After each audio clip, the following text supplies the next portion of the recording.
হজরত আবু হুরাইরা রাদিয়াল্লাহু তাআলা আনহু হতে বর্ণিত, তিনি বলেন, একদা আল্লাহ রাসূল সাল্লাল্লাহু আলাইহি সাল্লামের মজলিসে জনসমক্ষে কিছু আলোচনা করছিলেন। ইতিমধ্যে তার নিকট জনৈক বেদুইন এসে জিজ্ঞেস করল, কিয়ামত কখন সংঘটিত হবে। রাসূল সাল্লাল্লাহু আলাইহি সাল্লাম আলোচনারত থাকলেন। এতে কেউ কেউ বললেন, লোকটি যা বলেছে তিনি তা শুনেছেন, কিন্তু তার কথা পছন্দ করেননি। আর কেউ কেউ বলেন, বরং তিনি শুনতে পাননি। আল্লাহ রাসূল সাল্লাল্লাহু আলাইহি সাল্লাম আলোচনা শেষ করে বললেন, কিয়ামত সম্পর্কে প্রশ্নকারী লোকটি কোথায়? সে বলল, এই যে আমি। হে আল্লাহ রাসূল সাল্লাল্লাহু আলাইহি সাল্লাম, তিনি বললেন, যখন আমানত নষ্ট বা খেয়ানত করা হবে তখন তুমি কিয়ামতের অপেক্ষা করবে। লোকটি বলল, কিভাবে তা নষ্ট করা হয়? রাসূল সাল্লাল্লাহু আলাইহি সাল্লাম বললেন, যখন কোনো অনুপযুক্ত ব্যক্তির উপর কোনো কাজের দায়িত্ব দেওয়া হয় তখন তুমি কিয়ামতের অপেক্ষা করবে। হাদিসটি সহিহ বুখারীতে 59 নম্বরে রয়েছে। হযরত আব্দুল্লাহ ইবনে উমর রাদিয়াল্লাহু তাআলা আনহু হতে বর্ণিত, তিনি বলেন, কোনো এক সফরে রাসূল সাল্লাল্লাহু আলাইহি সাল্লাম আমাদের পিছনে পড়ে গেলেন। পরে তিনি আমাদের নিকট পৌঁছালেন। এদিকে আমরা আসরের সালাত আদায় করতে বিলম্ব করে ফেলেছিলাম এবং আমরা ওযু করছিলাম। আমরা আমাদের পা কোনো মতে পানির দ্বারাই ভিজিয়ে নিচ্ছিলাম। তিনি উচ্চস্বরে বললেন, পায়ের গোড়ালিগুলা শুকনো থাকার জন্য জাহান্নামের আযাবই যথেষ্ট। তিনি 2-3 বার এই কথা বলেছেন। হাদিসটি সহিহ বুখারীতে 60, 96, 163 এবং সহিহ মুসলিমে 2য় খণ্ডে 9 নম্বরে, আহমদে 6823 নম্বরে রয়েছে। ইবনে উমর রাদিয়াল্লাহু তাআলা আনহু হতে বর্ণিত, তিনি বলেন, আল্লাহ রাসূল সাল্লাল্লাহু আলাইহি সাল্লাম একদা গাছাগাছালির মধ্যে এমন একটি গাছ আছে যার পাতা ঝরে না, আর তা মুসলিমদের উদাহরণ। তোমরা আমাকে অবগত করো সেটি কি গাছ? তখন লোকেরা জঙ্গলে বিভিন্ন গাছগাছালির নাম ধারণা করতে লাগলো। আব্দুল্লাহ রাদিয়াল্লাহু তাআলা আনহু বলেন, আমার ধারণা হইল সেটি খেজুর গাছ, কিন্তু আমি ছোট থাকার কারণে এ কথা বলতে লজ্জা পাচ্ছিলাম। অতঃপর সাহাবীগণ বললেন, হে আল্লাহর রাসূল সাল্লাল্লাহু আলাইহি সাল্লাম, আপনি আমাদের বলে দিন সেটি কি গাছ। তিনি বললেন, তা হচ্ছে খেজুর গাছ।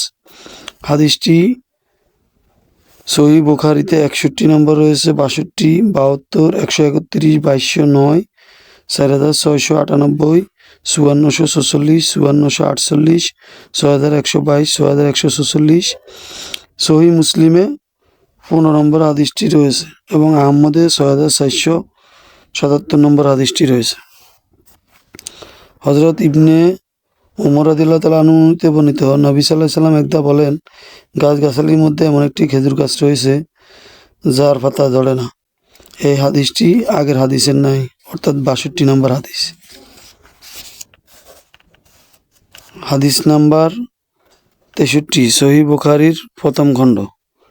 আনাস ইবনে মালিক রাদিয়াল্লাহু তাআলা আনহু হতে বর্ণিত, একদা আমরা মজলিসে আল্লাহ রাসূল সাল্লাল্লাহু আলাইহি সাল্লামের সাথে উপবিষ্ট ছিলাম।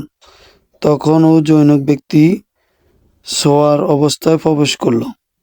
মসজিদে প্রাঙ্গণে সে তার উটটি বসিয়ে দিল। অতঃপর সাহাবীগণ লক্ষ্য করে বলল, তোমাদের মধ্যে মুহাম্মদ কোন ব্যক্তি? সাল্লাল্লাহু আলাইহি সাল্লাম। রাসূল সাল্লাল্লাহু আলাইহি সাল্লাম তখন তাদের সামনে হেলান দিয়ে উপবেষ্টিত ছিলেন। আমরা বললাম, হেলান দেওয়া উপবেষ্টিত ফর্সা ব্যক্তিটি তিনি। অতঃপর লোকটি তাকে লক্ষ্য করে বলল, হে আব্দুল মুত্তালিবের পুত্র। নবী সাল্লাল্লাহু আলাইহি সাল্লাম তাকে বললেন, আমি তোমার উত্তর দিচ্ছি। লোকটি বলল, আমি আপনাকে কিছু প্রশ্ন করব, সেগুলো ব্যাপারে কঠোর হব, এতে আপনি আমার প্রতি অসন্তুষ্ট হবেন না? তিনি বললেন, তোমার যা মনে ইচ্ছা চায় জিজ্ঞেস করো। সে বলল, আমি আপনাকে স্বীয় প্রতিপালক ও আপনার পূর্ববর্তীদের প্রতিপালকের শপথ দিয়ে জিজ্ঞেস করছি, আল্লাহ কি আপনাকে সমগ্র মালাকুলের প্রতি রাসূল রূপে প্রেরণ করেছিলেন? তিনি বললেন, হ্যাঁ। সে বলল, আমি আপনাকে আল্লাহর শপথ দিয়ে বলছি, আল্লাহ আপনাকে কি দিনে এবং রাতে 5 ওয়াক্ত সালাত দিয়ে আদেশ দিয়েছেন? তিনি বললেন, হ্যাঁ। সে বলল, আল্লাহ তাআলা শপথ দিয়ে বলছি, আল্লাহ কি আপনাকে এই বছর এই মাসের রমজানে সিয়াম পালন আদেশ দিয়েছেন? তিনি বললেন, হ্যাঁ। সে বলল, আমি আপনাকে ও শপথ দিয়ে বলছি, আল্লাহ কি আপনাকে আদেশ দিয়েছেন আমাদের ধনীদের থেকে যেসব ও সদকা জাকাত আদায় করে দারিদ্রের মাঝে বন্টন করে দিতে হবে? নবী সাল্লাল্লাহু আলাইহি সাল্লাম বললেন, আল্লাহ তাআলা সাক্ষী, হ্যাঁ। অতঃপর লোকটি বলল, আমি বিশ্বাস স্থাপন করি যা শরীয়তে এনেছেন, আপনার শরীয়তে এনেছেন তার উপর, আর আমি ও আপনার গোত্রের লোকে আসা ও লোকজনের পক্ষে প্রতিনিধি, আমার গোত্রের লোকদের মাঝের প্রতিনিধি। আমার নাম ও জিম্মা ইবনু সালাবা, বানি আসাদ ইবনে বাক্কার গোত্রের একজন। আবু মুসা ও আলী ইবনে আব্দুল হামিদ রাদিয়াল্লাহু তাআলা আনহু, আনাস ইবনে মালিক রাদিয়াল্লাহু তাআলা আনহু নবী সাল্লাল্লাহু আলাইহি সাল্লাম হইতে এরূপ হাদিস বর্ণনা করেছেন। হাদিসটি সহিহ বুখারীতে 63 নম্বরে প্রথম খণ্ডে রয়েছে।